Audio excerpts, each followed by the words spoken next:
Hello. Can you Hello. tell I did that on my cell phone? Good evening, everyone. What's happening, boys and girls? Tuesday.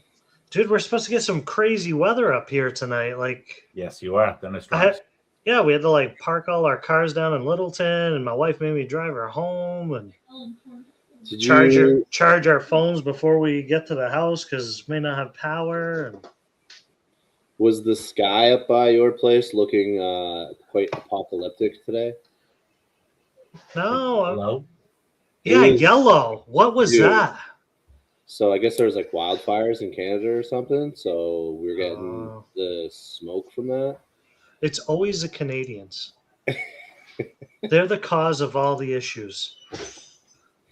Yeah, I was working in Exeter, New Hampshire, which is about an hour east of where I live, and the sky was like this eerie. I don't want to say orange. It was like hazy. I felt like if you dropped me into an IPA. And I was A light IPA. I mean, It's so funny you said that because I just got back to the office today from being gone for 2 weeks, and I walk in my office and it was yellow. And I'm like, so weird. is my office this dirty? I'm like, But now that you said that, that makes sense. I feel better a little bit. So Jerry Coe, what's happening? Andy Barter, Michael Coombs, Trenton Perry. Trenton, how's the new wife doing? Man. So I'm ready to go racing. It's been too many weeks for us. So I think last time we raced was down at RC Madness. yeah. What was that? 3 weeks ago? 4 weeks ago? It Maybe feels longer. feels like a month or more. I don't know. I know. We got to get back at it. We're headed to Wicked Weekend next week. So big live RC entertainment race down there, Wicked Weekend. If anybody's going, chime in. I think Jerry and Dylan are going. They're coming up from Florida. Jerry says the dust from the Sierra Desert coming on the jet stream. Jerry, I don't know if you're kidding or not. All I know is my office was yellow, and I was like, this is weird. So it looks like you still have all your fingers. Did you just see your hands? Me? Yeah, it was 4th of July weekend 2 weeks ago. We should do a finger check because everybody has to have their fingers. That's true. Yeah. I'll tell you what, we were down in Myrtle Beach for July 4th. Probably one of the best fireworks shows I've ever seen. Nice. What a great thing. Did you guys go watch fireworks? My family, we have a property up north, and we all went a little wild. Everybody contributed, and my nephew actually ran around, and he's like, "Hey, I'm gonna go to the store. I'm gonna buy fireworks. Do you want to contribute?" He ended up rounding up. This is just from my family hanging out.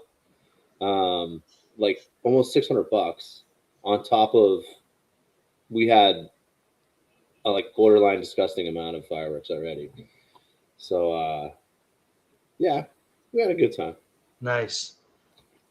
Speaking of fireworks, we wanted to go over and chime in, guys. How do you dispose of old LiPo batteries? So I know historically at the track, we had a 5-gallon bucket full of salt water, and everybody would throw the batteries in that. And it worked good. I'll be honest with you. We emptied that bucket this spring, and I didn't test the batteries, but they seemed okay. They seemed dead. What about you, Chris? How do you dispose of your batteries? So salt water is definitely the proper way to do it, the safe way to do it. But yeah, since we were doing the typical New Hampshire 4th of July celebrations, we were lighting fireworks, drinking beer, shooting guns, swimming in the old water hole. And I happen to have a handful of swollen, kind of spent batteries. I had a couple of 2 cells, a 3 cell, a 4 cell. And I should start this with a don't try this at home. Yeah, what we're about to tell you is not to be done don't do this. I would say don't do it without proper parental supervision, but I don't know if I'm proper parental supervision, honestly, when I was doing it. But yeah. Oh, you're an electrician. You know all about it. Power, right? Yeah, right.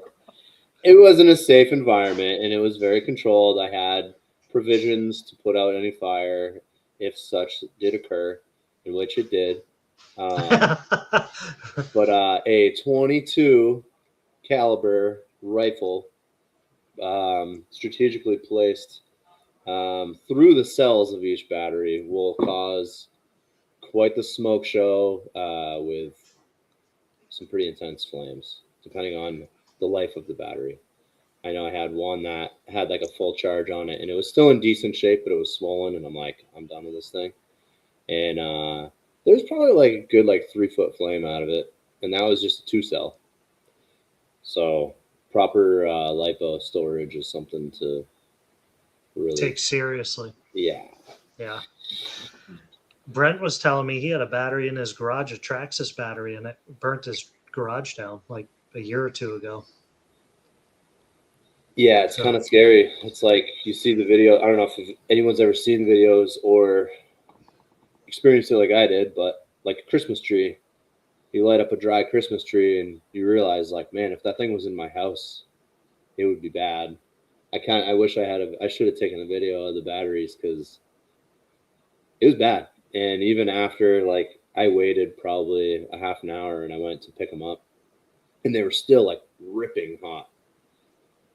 So, well, people don't understand. Like we sell these lipo boxes. We sell a smaller one, a bigger one. We sell the bags. Like they're actually rated for a specific number of batteries. Just because that box holds, I'm making this up, but 20 batteries, right. It's not rated to suppress a fire of 20 batteries, because if one catches on, it's going to catch the others going.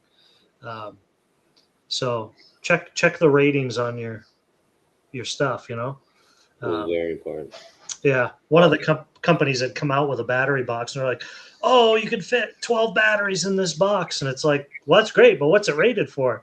I don't know, 12 batteries. It's like, nah, nope. Nope, there's a rating on that box. So where do you guys keep your lipos then? At home? I have an ammunition box. It's lined with fireproof insulation.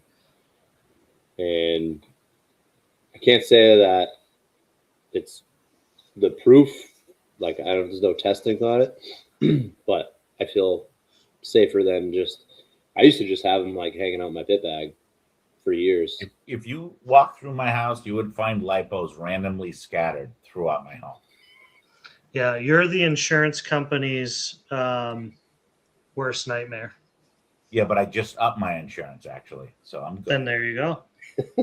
Yeah. So to answer your question, Bob, Chris answered it. What I do, I live in Manchester, New Hampshire.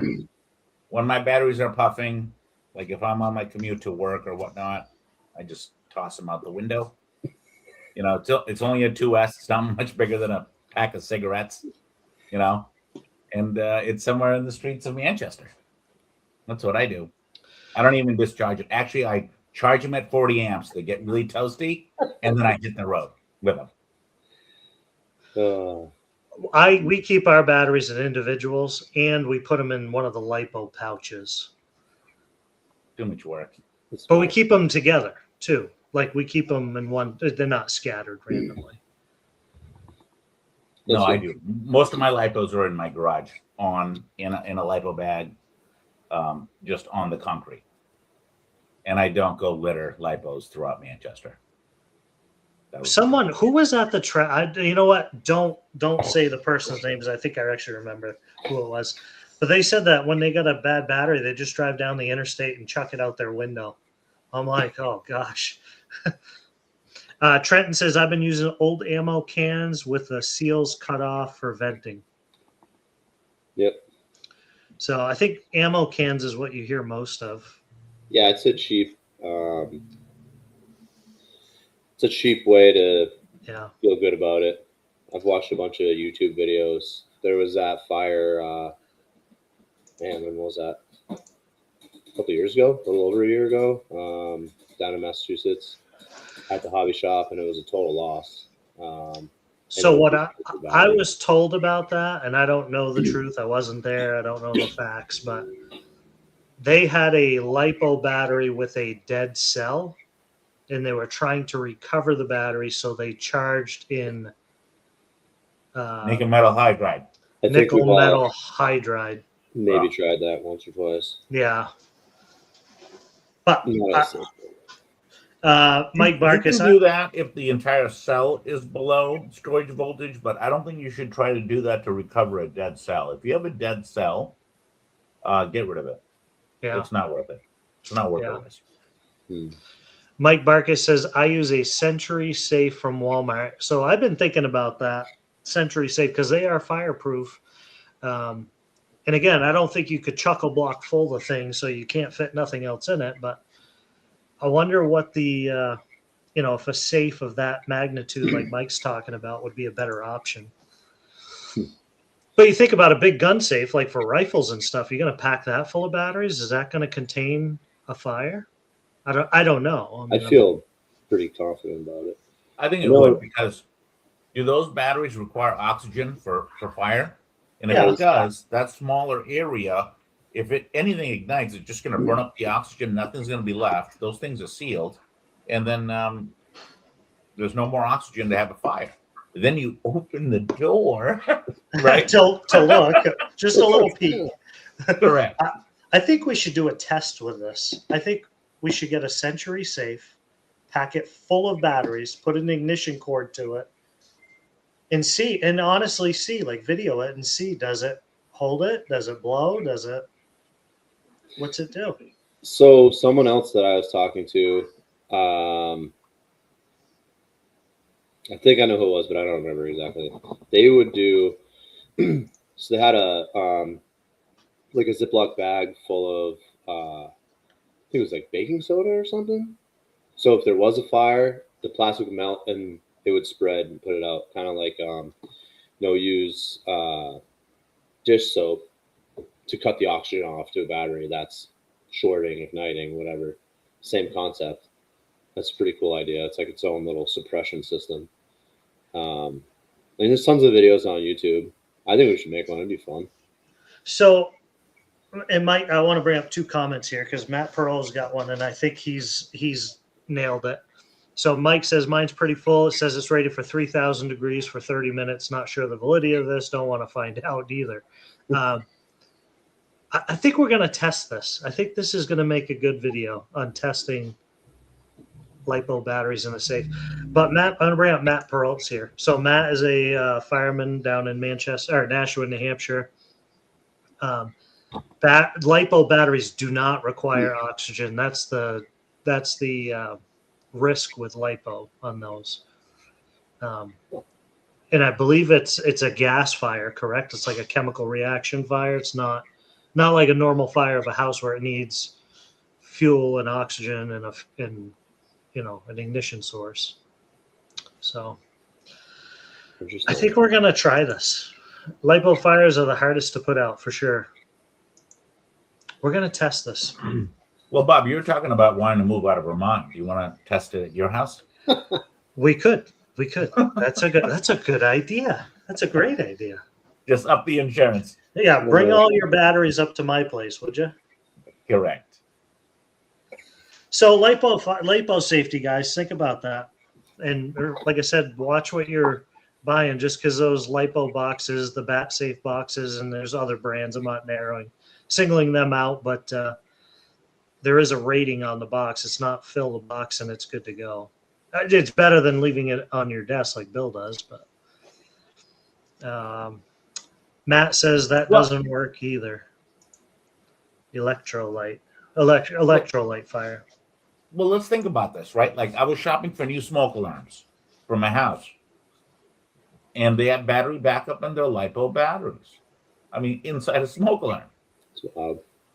Right? So we're surrounded by LiPo batteries. I think the more current laptops are probably LiPo batteries. Everything. Cell phones. Yeah. Yeah. So how do we really protect ourselves from it? I should put my laptop, my smoke alarms before I go to bed, the 8 of them, and all my RC car batteries into a Right. bulletproof safe. There's Get one up at 4 in the solution. morning, set up the smokes again throughout the house. I mean, But there's only one good point. solution. Are you ready? Yeah.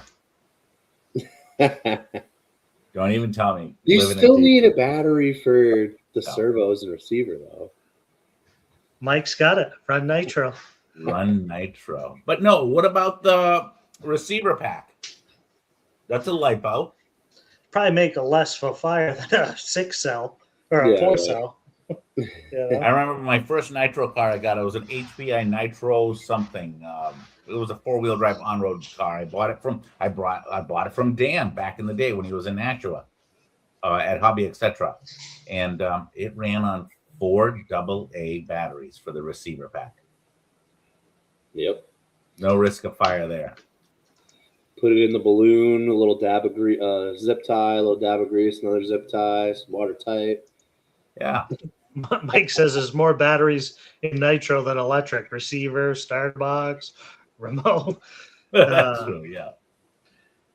Jerry says aircraft belly flying with lipos. The cabin is pressurized and oxygenated, but the belly is not.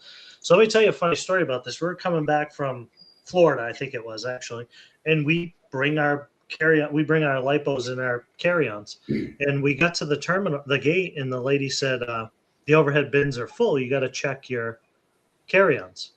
And I said, we can't. I said, we carry our cars, our remote, and our batteries in our carry-ons. I said, we can't. We got lipo batteries with us. And she said, sir, the bins are full. You got to check your bag. I said, well, it's not pressurized, and I have lipo batteries. She goes, well, that's really unsafe. I said, I know. That's why you guys, the FAA makes you carry them on in the pressurized cabin. She says, well, I don't know what to tell you, but they're going under the plane. So we let her take the 3 suitcases, and under the plane they went. I'm like, have at it. I'm going to need this in writing. Yeah. I'm going to video record you saying this just in case. So, and they were fine, but you can only bend the paper clip so many times before something goes to shit, you know? Yep. So, lipo battery safety. That's going to be a big one. Tomorrow I'm going to Walmart. So, where are you guys racing this weekend? Undecided? It's a little bit of a toss-up. There's 2 places that I know that are racing. Rocky Hill and Marlow is doing a race.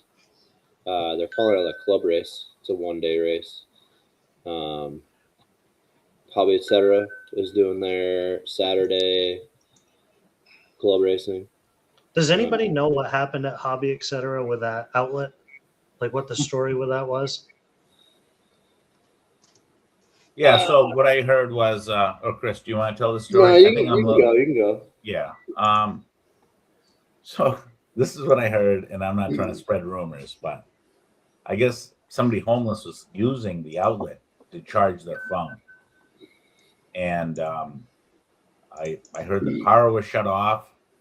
And if you're used to going there every evening and plugging in your phone for weeks and robbing them of power, and now all of a sudden it shut off, I guess the person became pretty violent and destroyed the outlet. No way. Because it wasn't giving them power anymore. That would be like me. Like if my electricity was shut off and my house runs on solar, me climbing up to the sun and beating the shit out of it. You get what I'm saying? Like it's just unheard of. So whatever. I mean, Manchester has a homeless problem. It definitely does. So I think that's what happened. Unbelievable. On a positive note, I don't remember who it was that did it, but somebody, another fellow electrician, did hook him up with a pretty sweet replacement that was a lot nicer. They just kind of had like a standard outdoor box on there, and they get a pretty sweet like stainless one on there now. It's nice. Yeah. So it's cool that it's the beauty of the community. I don't think he was asked or anything. He just kind of did it. So love to see that. Whoever that was, rock on. Jerry says, let's get with Kevin Abbott and do it next Friday night at the party. So Kevin Abbott owns Exalt, and he's going to be at my phone's Wicked. recording. Wicked Weekend. Thank you. So I think that's what Jerry's referring to. I don't know if doing it with 500 people would be the best idea, because someone's going to have a bad idea. You know what I mean? Somehow my phone hit record. So, yeah. Bill, you've been doing some... how do you judge? Bill, you've been racing a lot at Maximus. Can you tell us the story you told us of how you judge if you're going to race at Maximus? Maximus. Yeah. So I'll show up around 5. I mean, I'm a member there, and I mean the track is fun. It's a lot of fun. So I'll go in, race some laps, and then I'll clean up and I'll sit in my pickup truck until race time, which is close to race time, which is like 6:50. They expect everyone to sign up by 6:30. And I sit there in my truck and I scroll to see who the people are racing on. And if I find someone that's faster than me, I go home. If I find and everybody on that list is slower than I am, I race that day. And that's how I keep my stats up. This is it's strategy. What's the word for that? What? Strategy? Strategy. Sandbagging? No. This is strategy to maintain your sponsorships. Yeah. I came in first. I came in second. No one showed up. I came in first. Yeah. So Mike Barkas says, speaking of where are we racing this weekend, any updates on the new DPRC track? Yeah. So tomorrow is the initial set closing date. This property has a gas station that used to be on it, and there was a propane tank there, and they took the propane tank, which was very valuable. So the paperwork had to be rewritten for this propane tank. So it's going to be pushed back a couple of weeks, I think, to the first week in August right now. So, and we're ready to go. We're just waiting on them. So, and we're happy. We're ready. That's all I can say. So, I'm tired of not racing. You know, we went to Madness a few weeks ago. We'd like to get up to Bago up in Canada. We've been talking about going up there. So they're having the Quebec Classic next month. So we're definitely going for that one. But I'm gonna try to go to that as well. Yeah. His new track looks amazing. Chris, you have your passport? Yeah. Okay. Well, I just got mine. They just came in the mail today, so I'm pretty excited. Nice. I was nervous whether it was going to come in time, but yeah, no, we're good to go to Canada. Yeah. So, like I said, everything's still a go. We're just being delayed about a week and a half, 2 weeks roughly on our track. That's kind of another little clue there too. We still haven't released. That's right. We haven't. This is almost as bad as the AE slip up we did. No, I mean the truck. That was pretty vague. It's pretty vague. Yeah, oh my God, I couldn't believe I did that. Well, the one live feed you'll never find again on our recordings. I couldn't delete it quick enough. I was like, oh boy. So yeah, a lot of new stuff coming out with RC right now, especially with Worlds this year. Worlds is in a couple months down at Thornhill. So a bunch of manufacturers are going to be coming out with new cars, or already have come out with a few new ones. As a matter of fact, I think Bagos ran the new Nitro AE the other day. There was, car looked good. I mean, Damien's an incredible driver. So pair that. Yeah, it's kind of hard to judge. Like, did the car suck, or was the driver really good, or what's going on here? You know. It looked good. He made it look good. Mike Barkas, speaking of which, I meant to tell you, I sent your replacement springs that you gave me down at Madness. They're coming in that package you ordered today. And then there's a carburetor bands for Jose because we stole his. So I left 2 love notes on each one for you. But yeah, what else we got?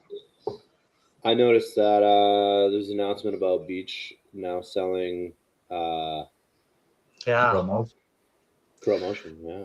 Yeah, so Tyler and Jenny down at Promotion, they're great people. They remind me a lot of like me and Militia. Like she works with him at J&T. So Promotion Tires, J&T Bearing Company. They're owned by Jenny and Tyler out in California, and kind of paired up with them. There's some other stuff, but they paired up with them and they sell great tires. We ran them last year at our track up in Lindenville. I used to love the Promotion Viper tire up there. That was my go-to tire. So, and I think Mike Barkus, he's definitely a team driver. Mike, are you the team manager for Promotion in New England? Maybe that's Donathan RC. I don't remember, but Mike Barkus definitely runs Promotion tires, and they're great tires, family owned. They care about their business. They're looking to improve it. I spent a week with Tyler down at Thornhill for the warm-ups, and he's committed to advancing tires. You know, he was coming out with some new stuff for look at that J&T Bearing right there. I just happened to do some maintenance on my cars that are much needed. You know, you learn about tire molds and stuff, and like it's not cheap to come out with a new tire. Like it's not like you can tell them, hey, come out with a whatever snow tread, like, and they're like, okay, no problem. Like there's a lot of R&D that go behind it. The molds that make the tires are very expensive, and then you hope they work, right? I mean, so they're committed to, they're really expanding their business. So they're good people. So we'll definitely be promoting Promotion tires heavily up here as well. We'll still carry the J Concept, and obviously we're the importer for Pro Circuit tires. Did you try those Pro Circuits, Chris? I haven't tried them yet. I think Jamie had some. Yeah. I'm pretty sure, I could be wrong, but I'm pretty sure he had them when we were at Madness. Yep. Tyler pours his heart and soul into the brand and growing it to make it better, for sure. Like I said, he's a good dude. So is J&T, is it Jenny and Tyler? Yeah. Yeah. That's cool. Yeah. And they had their first big win was DNC Camden Lime, our S-Works driver. He's a team driver for them, and that's their first place on their tires, and they were very humbled and ecstatic over that. So yeah, that's awesome. Yeah, and truck tires didn't make the first boat, so they're coming over on the second boat. But all the buggy tires and stuff are in stock. So, and we'll get into 10 scale. Everybody keeps asking us when you're bringing in their 10 scale, and you know, tires are expensive for racers, for dealers. You know, it's not. I think what's the most expensive part of RC? Is it the car? Is it the upgrades? Or is it tires? You know, you think about tires. What's it cost for a set of tires with wheels? $100 by the time you're done with glue. So like probably 80 for buggy and close to 100 for chuggy. But that's one.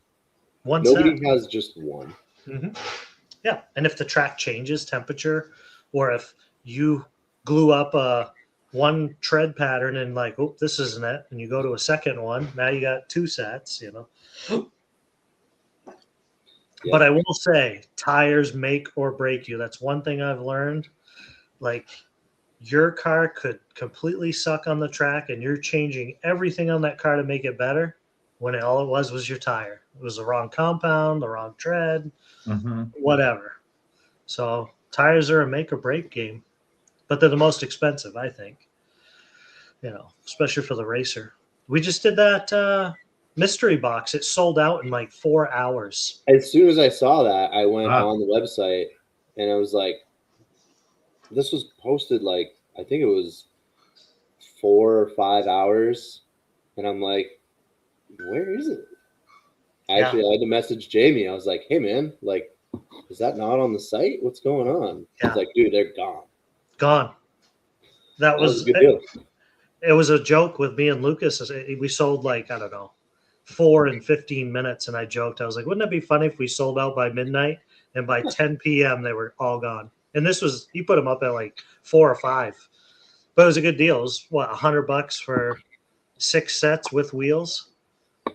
No, 5 sets, 10 sets of wheels for $100 in tires. Yeah, you can't beat that. Yeah, that was but we were cleaning out the warehouse to getting rid of all the other brands we carried down there, trying to make room for the J&Ts. So they're for the promotion. Yeah, Tyler just built a racetrack out in California for racers. There's a lot of tracks in California, and man, they're nice tracks. They do it right, for sure. So Renato, what's happening, buddy? We haven't seen Renato forever. How are you, buddy? What else you got? That's about it. Maybe next week we can get somebody on here. We'll talk about Wicked Weekend. Mike, you going to Wicked Weekend? I thought the Barkus crew was going down for it. Where is it? What state? It's Gainesville, Georgia.